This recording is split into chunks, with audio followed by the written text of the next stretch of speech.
Hello guys and welcome back to the channel, and in today's tutorial I'll be showing you how to create YouTube channel banners fast with Canva. So guys, here's how to make a YouTube channel banner that fits perfectly.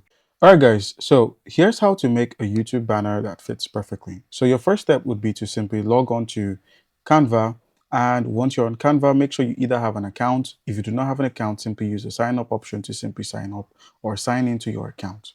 All right, so once you're logged in, where we have search millions of templates, go ahead and simply search for YouTube channel art templates. And once you've searched for that, just go ahead and simply click on the search. So click on this search right here, and it's going to pull up some templates that you can make use of. So now just go ahead and select the template that you wish to use. So we can go with something like this. Now click on this template and then simply click on customize this template, which will then open it up in a new canvas.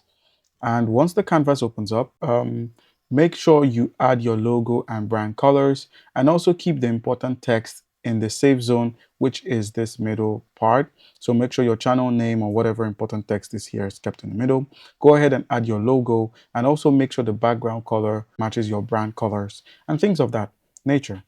Now, once you're done designing, just go ahead and click on the search at the top right. Click on search here. Simply click on download or export, and then select the size you want it at, and then simply click on download again, and you would have successfully downloaded your banner. All right guys, that's how you can easily go about this. Comment down below if you have a question. Don't forget to leave a like and subscribe for more content like this. Thank you.